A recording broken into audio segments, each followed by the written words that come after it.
Você sabe um tema que é extremamente importante para quem vai fazer prova de primeira fase do AB, quem vai fazer prova de segunda fase do AB, quem vai fazer TRT ou qualquer concurso que caia processo do trabalho? Prazos processuais. O nosso vídeo é sobre isso. Vem comigo.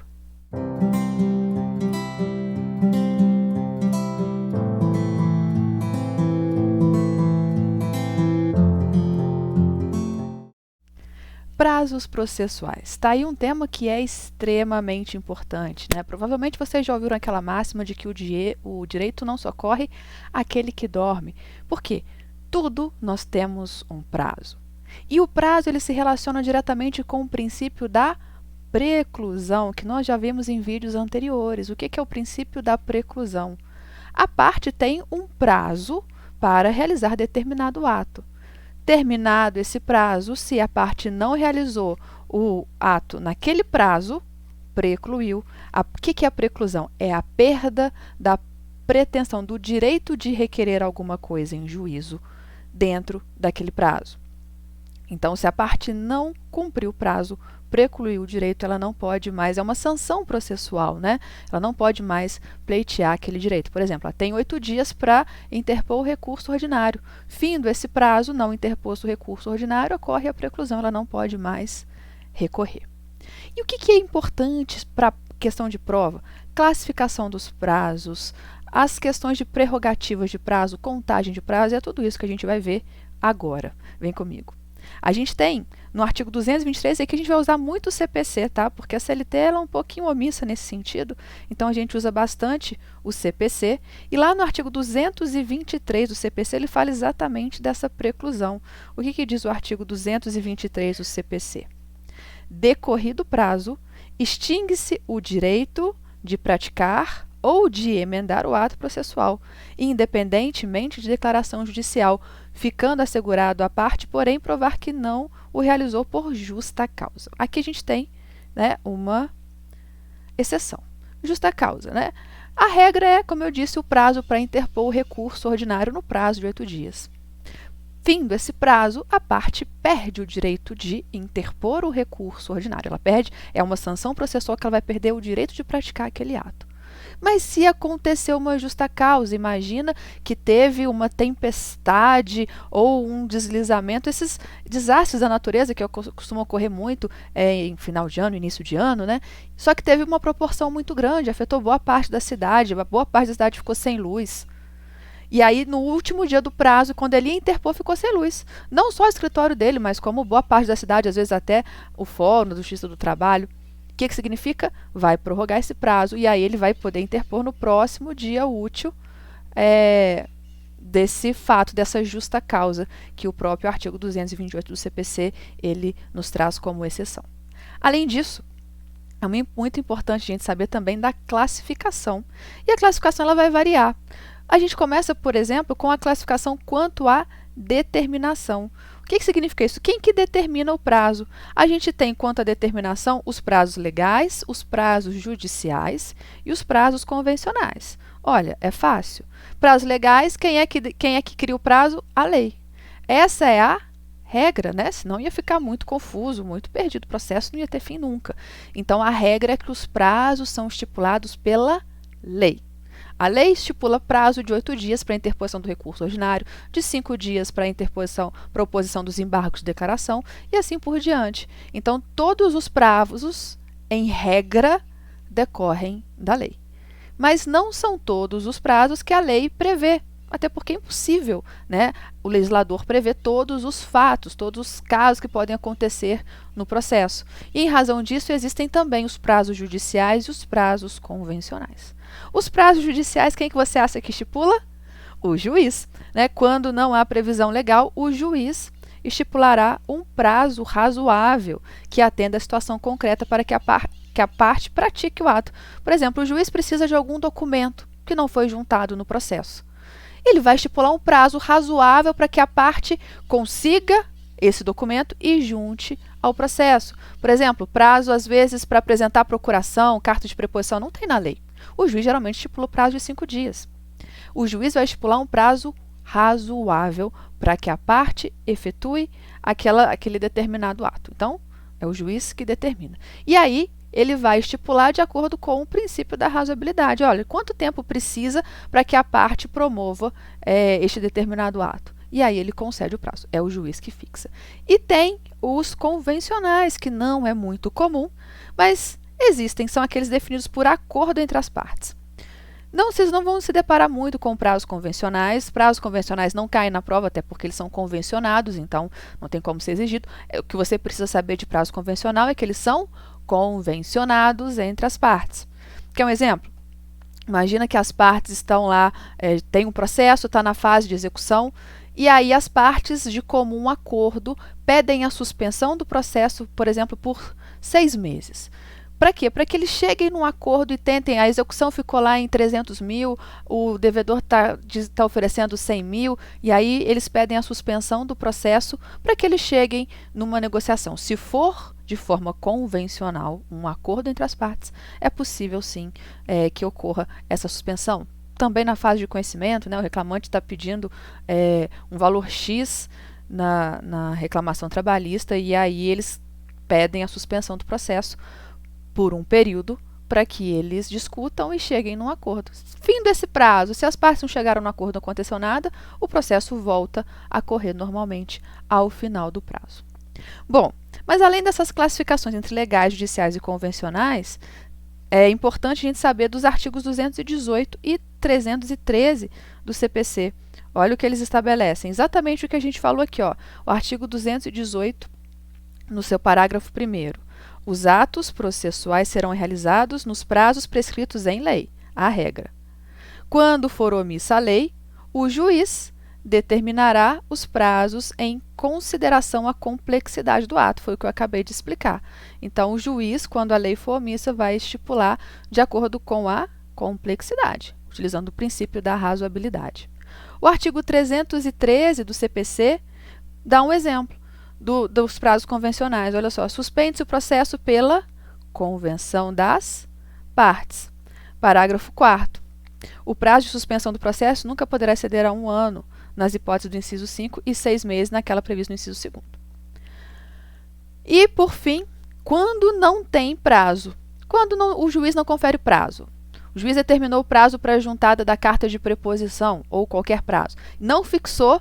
A regra é que, então, se não houve a fixação de um prazo, que esse prazo é de 5 dias. Então, na omissão, quando não tem a fixação de um prazo, a regra é que esse prazo é de 5 dias. É isso que estabelece o parágrafo 1º do artigo 218 do CPC, que a gente acabou de ler o caput, mas vamos ler de novo. Os atos processuais serão realizados nos prazos prescritos em lei. Parágrafo 3º. Inexistindo prazo legal ou prazo determinado pelo juiz, será de 5 dias o prazo para a prática de ato processual a cargo da parte. Então, gente, a regra é essa. A lei vai prever o prazo. Se a lei não prever o prazo, o juiz vai estipular um prazo. Mas se nem a lei prevê o prazo e nem o juiz estipular um prazo determinado, o prazo é de 5 dias. E qual é a outra classificação que nós temos? Classificação quanto à natureza do prazo. Ele pode ser dilatório ou ele pode ser peremptório. O que são prazos dilatórios? São aqueles que podem sofrer alteração, dilação ao nome, dilação, prorrogação pelo juiz quando for suscitado. Imagina que teve um prazo e aí a parte não conseguiu cumprir o prazo. Se esse prazo ele é dilatório, ele pode pedir ao juiz a prorrogação desse prazo. Casos de prazos dilatórios. Agora, quando um prazo ele é peremptório, o que é peremptório? Acabou. Não foi praticado naquele momento? Acabou. Por exemplo, o prazo para interpor recurso ordinário ele é peremptório. Passou do 8º dia, não há dilação de prazo para interposição de recurso. Então, se não foi interposto recurso no prazo de 8 dias, ocorreu a preclusão. É exatamente isso dos prazos peremptórios. Ligados à preclusão, não comportam dilação, em regra, a não ser naquela exceção que a gente leu de justa causa, né? No caso de prorrogação de prazo. Olha o que fala o artigo 222 do CPC, parágrafo 1º e parágrafo 2º. Na comarca, seção ou subseção judiciária onde for difícil o transporte, o juiz poderá, prorrogar os prazos até 2 meses. Ao juiz é vedado reduzir prazos. Ele pode prorrogar, mas ele não pode reduzir os prazos peremptórios sem anuência das partes. E, havendo calamidade pública, o limite previsto no caput para a prorrogação dos prazos poderá ser excedido. Artigo 223 do CPC. Decorrido o prazo, extingue-se o direito de praticar ou emendar o ato processual. A gente leu isso, lembra? Independentemente da declaração judicial, ficando assegurada, porém, a parte provar que não realizou por justa causa. Parágrafo 1º. Considera-se justa causa o evento alheio à vontade da parte e que a impediu de praticar o ato por si só ou por mandatário. Parágrafo 2º. Verificada a justa causa, o juiz permitirá à parte a prática do ato no prazo que lhe assinar. Certo? Próxima classificação quanto ao destinatário da norma. O prazo é para quem? O prazo é para as partes ou o prazo é para o juiz, para o Ministério Público, para o Estado? Se o prazo é para as partes, então o correto é que o prazo seja para as partes, ou seja, a gente está falando de prazos próprios. Se o prazo não é para as partes, se o prazo é para o Estado, ele é prazo impróprio. Isso é importante porque vai ter um reflexo que a gente vai ver daqui a pouco. Prazos próprios são destinados às próprias partes e os prazos impróprios destinados ao Estado, que se manifesta por meio do juiz, Ministério Público, os peritos, etc. Então, se o prazo é para as partes, ele é próprio. Se ele não é para as partes, ele é impróprio. No caso de prazo impróprio, não há preclusão. Já em caso de descumprimento de prazo próprio, haverá preclusão. O que é isso? O CPC diz que o juiz tem o prazo de 30 dias para proferir a sentença. Se o juiz não proferir a sentença no prazo de 30 dias, acontece alguma coisa? Não. Ele vai proferir quando ele quiser. Então, ele vai proferir no 35º dia, no 40º dia, no 50º dia, não importa. Ele não vai sofrer nenhuma penalidade, não vai acontecer nada no processo. Ele pode, né, ter alguma coisa, algum processo lá do CNJ, alguma pontuação, enfim. Mas não nada no processo. No processo não interfere em nada, porque os prazos impróprios, eles não estão sujeitos à preclusão. Ao contrário dos prazos próprios, ou seja, a parte tem o prazo de 8 dias para interpor o recurso ordinário. Não interpôs, precluiu. Por isso que eu disse que é importante saber se o prazo é próprio ou impróprio. Então, se o prazo é impróprio, ele só é um prazo, só para servir como meta. Se não bater a meta, não bateu a meta e vida que segue. Prerrogativas de prazo. Então, agora encerrando a classificação, vamos para a prerrogativa de prazo. O que é isso? São aqueles entes que têm um prazo diferenciado. Uma vantagenzinha, né? Prerrogativa de prazo. Pessoas jurídicas de direito público, elas têm prerrogativa de prazo. O que isso significa? Em razão delas serem pessoas jurídicas de direito público, da sua natureza, né? Muita demanda contra ela, somente um procurador, imagina só. Então, elas têm prazos a mais. Elas têm o prazo em dobro para apresentar recurso e o prazo em quádruplo para apresentar contestação. Isso a gente tira lá do CPC. Então, as pessoas jurídicas de direito público têm prazo em quádruplo para contestar e em dobro para recorrer. Então, vamos lá. O prazo para interpor recurso ordinário para as partes, seres humanos, réis mortais, é de 8 dias. Agora, o prazo para a fazenda pública, para os entes de direito público, é de dobro, né? 16 dias. O prazo para oposição de embargo de declaração é de 5 dias. Então, para as pessoas de direito público, é de 10 dias. E assim para todos os recursos. Agravo de instrumento, agravo de petição, vai ser sempre em dobro. E para apresentar a defesa, apresentar a contestação é em quádruplo. Professora, mas no processo do trabalho, a reclamado não apresenta contestação na audiência? Como assim, então, o prazo vai ser em quádruplo? Gente, porque eu disse que a gente retirou isso lá do CPC. E no CPC, a parte tem 15 dias úteis para apresentar, o réu tem 15 dias úteis para apresentar a contestação, diferentemente do que acontece aqui. Mas então, como que a gente adapta essa regra ao processo do trabalho? Lembra que quando o reclamado recebe a notificação, vem a data da audiência e o prazo que ele tem para apresentar a contestação é no prazo até a data da audiência? E tem que ter O respeito ao quê? Ao quinquídio legal, ou seja, entre o recebimento da notificação e a data da audiência tem que decorrer pelo menos 5 dias, certo? Ou seja, significa que o reclamado tem no mínimo 5 dias para apresentar a contestação.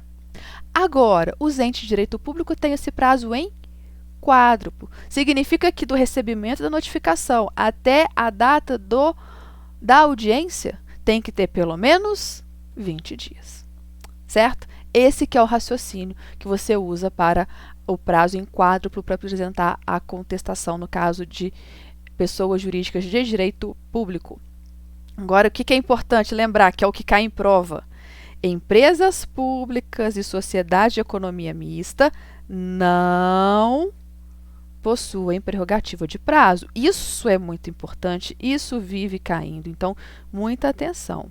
Por que que empresas públicas e sociedade de economia mista não têm essa prerrogativa de prazo? Não tem prazo em dobro para recorrer, não tem prazo em quádruplo para contestar? Porque elas têm natureza de direito privado. Então, elas não se submetem a essas regras. Muita atenção, porque isso vive caindo. Empresas públicas e sociedade de economia mista não têm prerrogativa de prazo. Outra questão importante, o Ministério Público. Olha só, ele é diferentão. Ele possui prazo em dobro para contestar e também dobro para recorrer. Então, o MPT ele vai ter sempre prazo em dobro, ele não tem prazo em quádruplo para contestar. Então, se você tiver ajuizando uma ação contra o Ministério Público, ele vai ter prazo em dobro para contestar. E também tem prazo em dobro para recorrer, como os demais entes. E não há prerrogativa de prazo para apresentação de contrarrazões.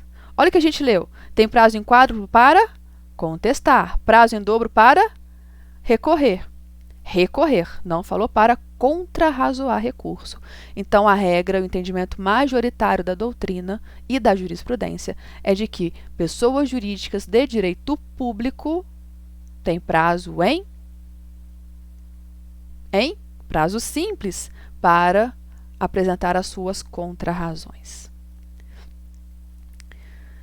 Prerrogativa de prazo, outra coisa importante também que vive caindo porque é uma exceção.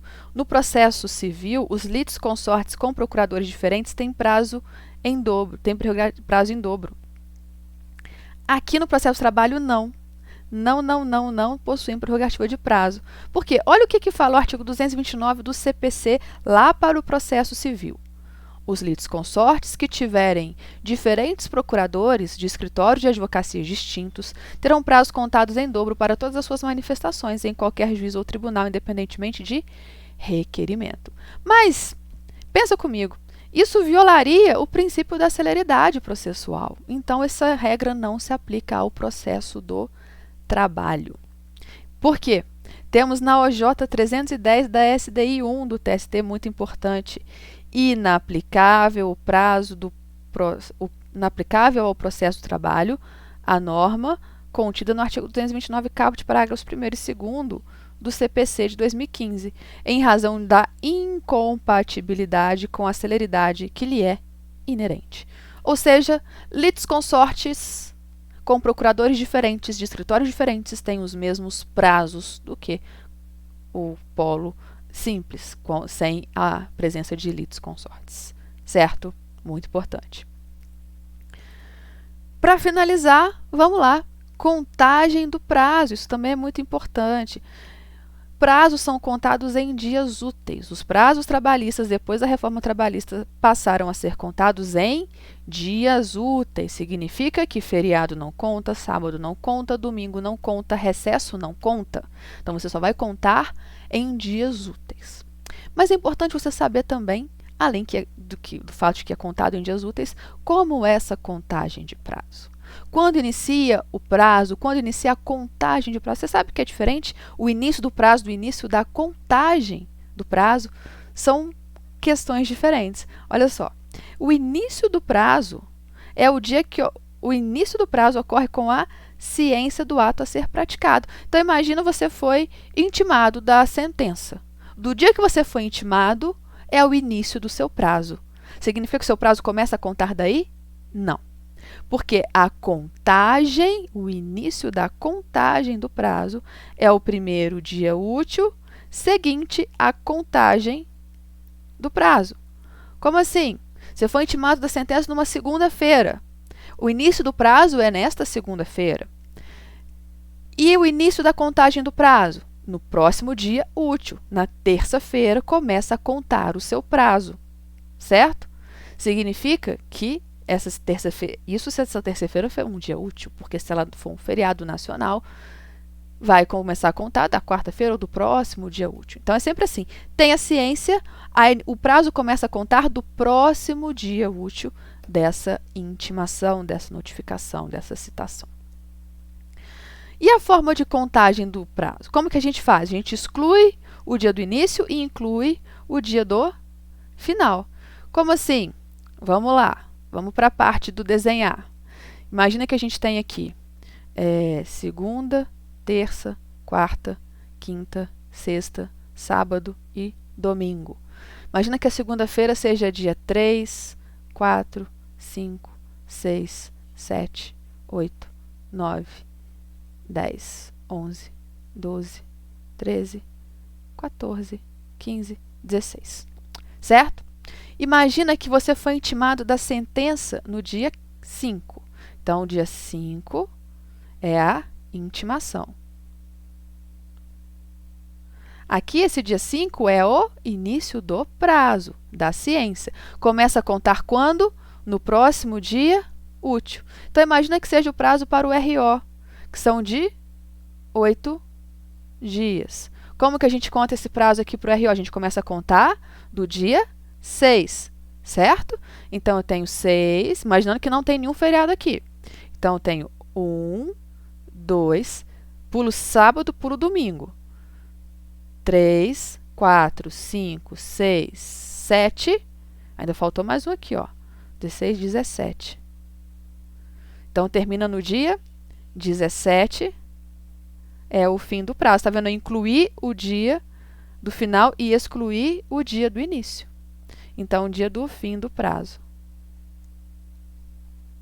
Você sempre conta começando do próximo, excluindo o dia do início do prazo, você começa a contar do dia seguinte, próximo dia útil seguinte. Imagina que aqui tenha sido intimado, não no dia 6, tenha sido intimado na sexta-feira, dia 7, e não no dia 5. Peraí, deixa eu trazer esse calendário um pouquinho mais para cima, né, gente? Senão tá ficando muito embolado. Vou colocar aqui, ó. Segunda, terça, quarta, quinta, sexta, sábado, domingo. Vou colocar 3, 4, 5, 6, 7, 8, 9, 10, 11, 12, 13, 14, 15, 16, 17, 18, 19, 20. Imagina que aqui no dia 12 seja um feriado, certo? Foi intimado da sentença no dia 7. Então, vou contar aqui até com a caneta de outra cor. Foi intimado no dia 7. Teve a ciência no dia 7. Quando que você vai começar a contar? No próximo dia útil subsequente. Pula sábado, pula domingo, começa na segunda. Então, tem 1, 2. Eu pulo o dia 12, que é feriado. 1, 2, 3, 4, 5, 6, 7, 8. Então, termina no dia 18. É assim que a gente faz a contagem. E um detalhe, se eu estou falando de feriado local, o que é um feriado local? Quando ele é um feriado municipal ou estadual, deve ser comprovado nos autos. Se esse dia 12 aqui, ao invés de ser um feriado nacional, fosse um feriado municipal, aniversário da cidade, que não tinha expediente forense, e aí interfere na contagem do prazo. Vocês viram, se não tivesse esse dia 12 aqui, ia cair no dia 17. Só que aí, como você pula o dia 12, o final do prazo cai no dia 18. Você interpôs o RO no dia 18. Só que é um feriado local, municipal.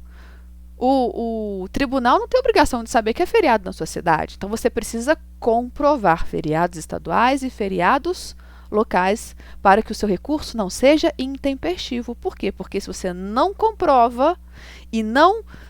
e aí a regra é, se você não comprovou, é dado um prazo para você comprovar. Se você não comprovar, aí sim o seu recurso vai ser considerado intempestivo.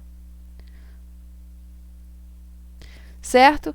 Então, sobre prazos processuais, isso era o que tinha de mais importante.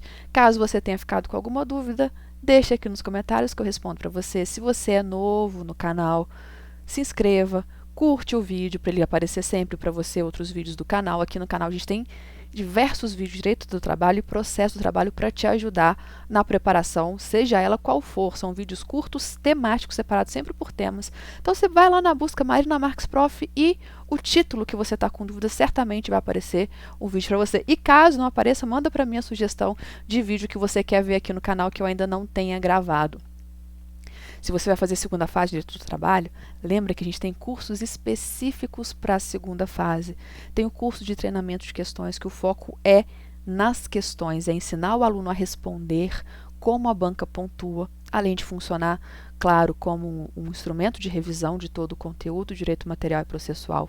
Tem o curso de oficina de peças, que é aquele que vai o treino passo a passo da construção de cada peça, para ensinar o aluno e preparar ele para fazer qualquer peça. Inclusive, se caiu o mandado de segurança, aluno nosso sabe fazer. Então, o curso de oficina de peças é para treinar o aluno para fazer qualquer peça. E tem a mentoria, que é uma aula particular. Não é um estudo em grupo, é uma aula particular e o tema vai variar de acordo com a necessidade de cada aluno. Então, fazemos aulas de estratégias, fazemos aulas de tira-dúvida, fazemos aulas de correção, fazemos aulas de temas específicos, de treinamento de peças, questões, o que o aluno precisar. No que eu puder te ajudar, conta comigo. Qualquer dúvida, como eu disse, deixa aqui nos comentários e se você quiser entrar em contato para adquirir algum curso, é só procurar lá no WhatsApp, a gente te dá as orientações e qualquer dúvida a gente está sempre à disposição. Te espero no próximo vídeo. Até lá!